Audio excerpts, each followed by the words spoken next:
के फैसले पर दिमाग हावी हो गया और मैं उस अजनबी साये के सामने था। बोलते क्यों नहीं?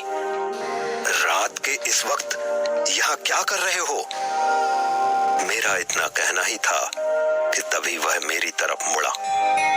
उसने अपने पूरे शरीर को एक सफेद चादर से ढका हुआ था।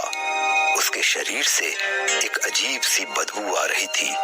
ऐसा लग रहा था कि जैसे मैं कुछ देर और रुका तो मैं उल्टी कर दूंगा।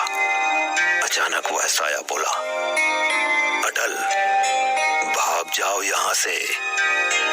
उसकी इस बात से इस बार मुझे गुस्सा आ गया और मैं बोला, तुम्हें मेरा नाम कैसे पता है?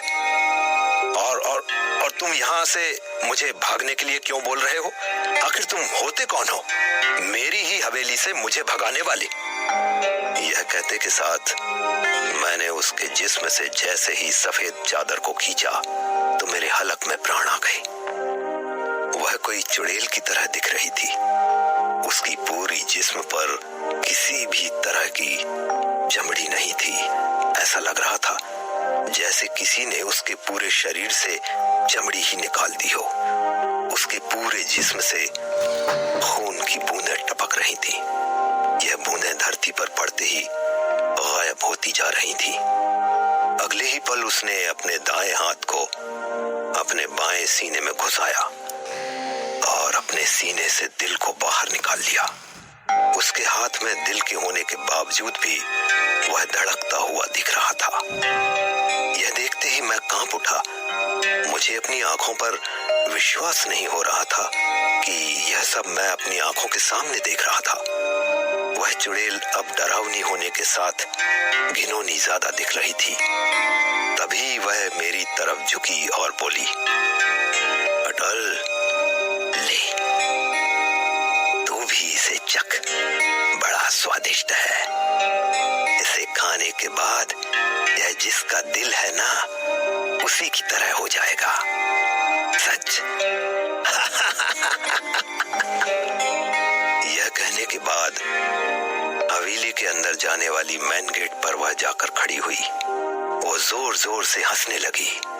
उसकी इस हरकत से मैं बहुत डर गया और हवेली से बाहर जाने वाली रोड की तरफ भाग पड़ा। मैं बेतहाशा भागे जा रहा था। उसकी चीख और भी तेज होती चली जा रही थी।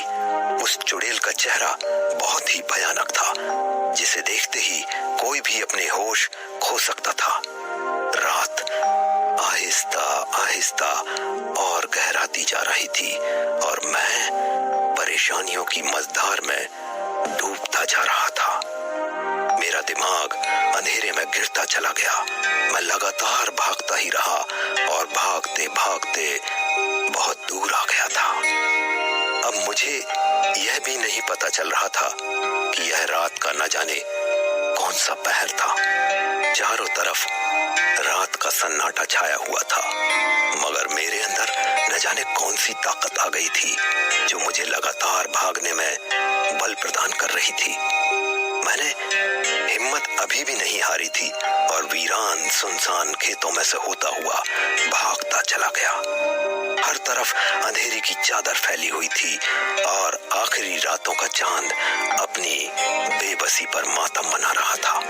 भागते हुए उस चुड़ैल के रूप में वह खौफनाक और भयानक चेहरा मेरे जहन में ताजी थी। खेतों और खलियानों के पेड़ जिन्न और भूतों की तरह नजर आ रहे थे। खौफ और दहशत के मारे मेरा पूरा जिस्म पसीने से तर हो गया था। धड़कनें बेकाबू होती जा रही थी। चारों तरफ सन्नाटे का आलम था। मैं बस भागता ही जा रहा था।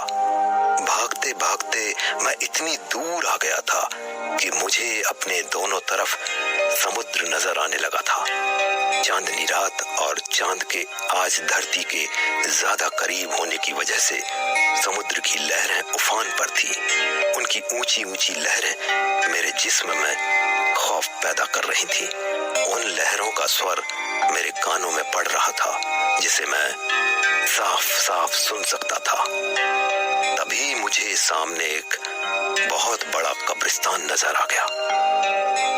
कब्रिस्तान को सामने पाकर मेरे दिल की धड़कनें कुछ और बढ़ गई, लेकिन इस वक्त मेरे उसके सिवा मुझे कोई दूसरा रास्ता नजर नहीं आ रहा था। उस कब्रिस्तान में हल्की हल्की रोशनी की किरणें थी। वो उस कब्रिस्तान की मौजूदगी का एहसास करा रही थी। मैं उस कब्रिस्तान के करीब आया तो देखा कि एक कब्र के ऊपर कोई इंसान बैठा हुआ है। किसी जिंदा इंसान की मौजूदगी ने मेरे अंदर जान डाल दी। उसे देखकर मेरी जान